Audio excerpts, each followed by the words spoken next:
Inilah bahan utama yang dimasukkan ke dalam air mendidih tersebut. Tadang! Tanah. Tanahnya direbus.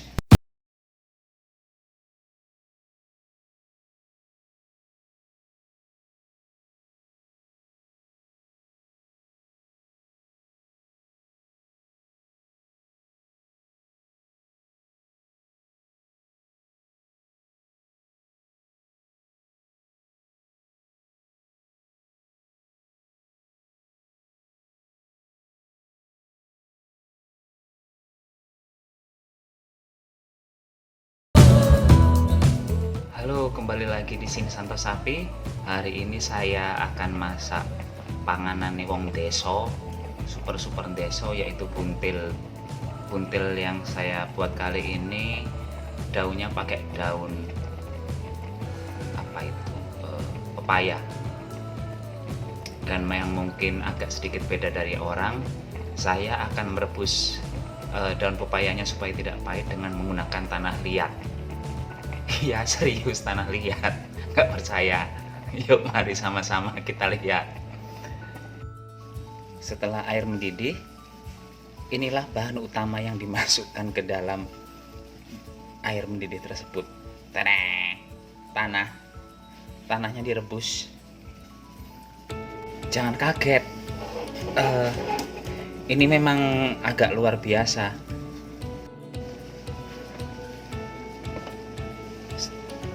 Setelah mendidih betul, saya masukkan daunnya. Ini mungkin kalau yang orangnya merasa jijian, ilmu saya yang satu ini betul-betul nggak bisa dipakai ya. Lawang tanah kok buat dipakai rebus-rebus begini. Ya dulu saya juga gelik, cuman ternyata ini efektif. Banyak orang ngasih saran pakai daun jambu batu, tapi pernah nyoba sekali, jauh, masih jauh. Kalau ini betul-betul nggak ada pahitnya.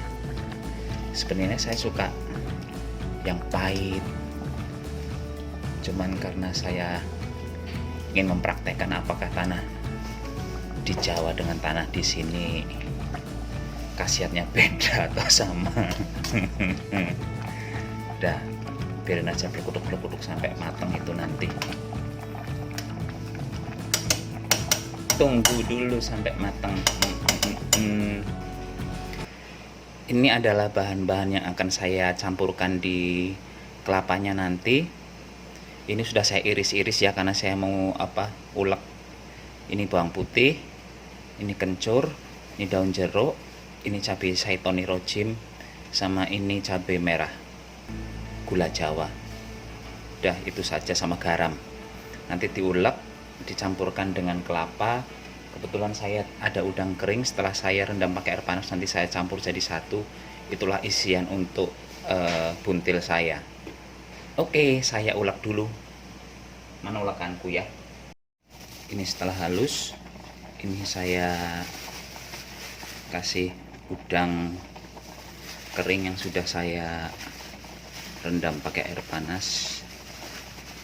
Udah, isiannya begini saja, ini tinggal dicampur, diaduk-aduk begini.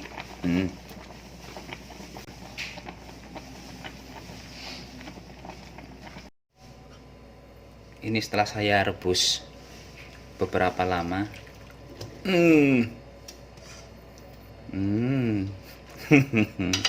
Kayak coklat.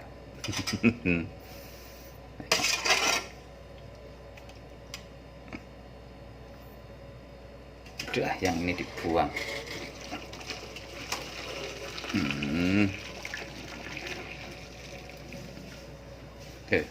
Sisa tanah. Ini sekarang dibersihkan. Ini bersihkannya agak lama sedikit karena takut tanahnya ketinggalan kan.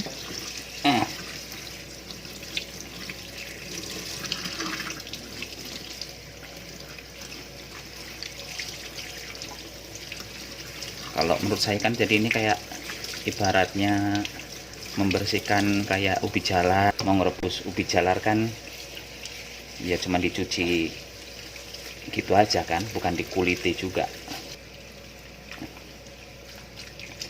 Jadi jangan khawatir soal tanahnya katut, enggak, karena dicucinya juga berulang kali.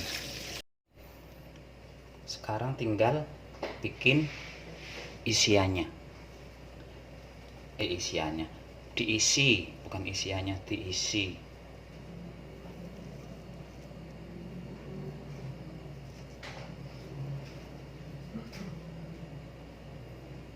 Nih gini kalau saya begini.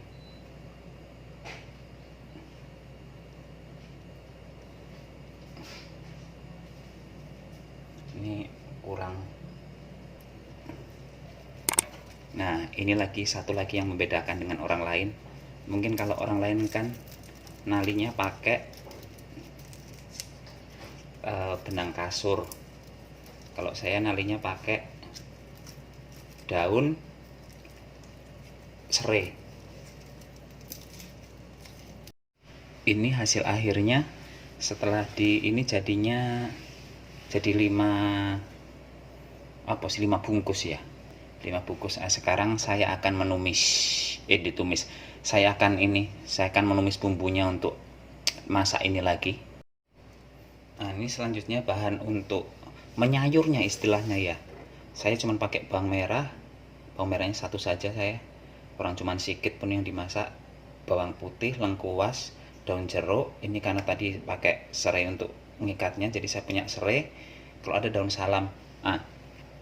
Kalau saya ini sisanya jadi bisa saya jadikan bahan urap. Jadi ini nanti kasih sedikit minyak di wajan, dimasukkan di gongso terus sampai dia agak sedikit kering. Sampai kering sih kalau bisa. Tapi jangan kering kayak serundeng ya, maksudnya sampai kadar airnya berkurang.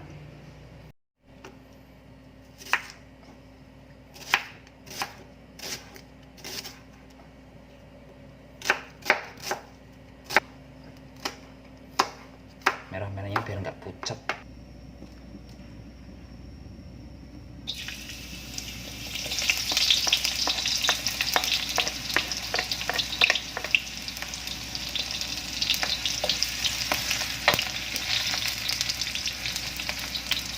Ini tadi saya pagi pas ke pasar beli santan, itu tadi saya beli 5.000, terus saya bawa pulang, saya pisahkan jadi 2, jadi ini sekitar 2.500.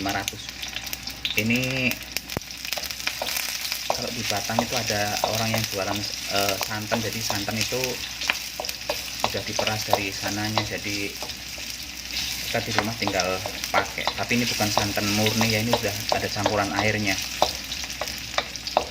Karena kalau yang murni itu biasanya segini tuh sekitar 5.000, itu betul-betul santan persan pertama. Kalau ini mungkin udah persan kedua atau persan ketiga yang saya beli ini. Makanannya tadi udah pedes. Cuma saya lupa, ini harusnya dari tadi tuh udah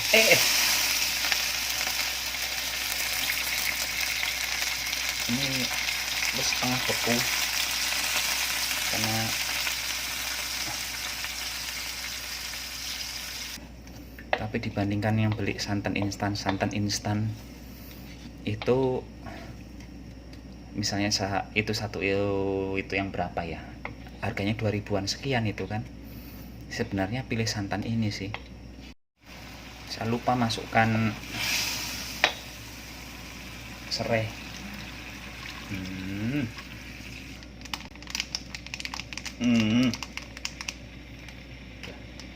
Penyedap, kalau suka saya pakai penyedap yang rasa jamur itu.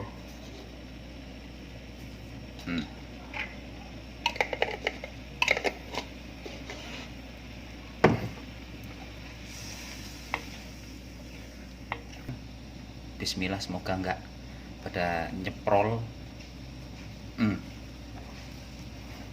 Kalau untuk tali sebenarnya pengikatnya itu harus dijemur kering dulu, bukan kering sih, layu lah, baru enak untuk mengikat. Kalau kayak gini agak repot karena agak patah-patah dia.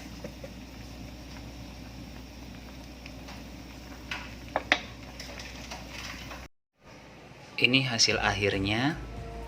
Tadi saya sudah makan satu tapi saya lupa memvideoinnya. Kalau dari rasa ada getar pahitnya, tapi pahitnya itu seperti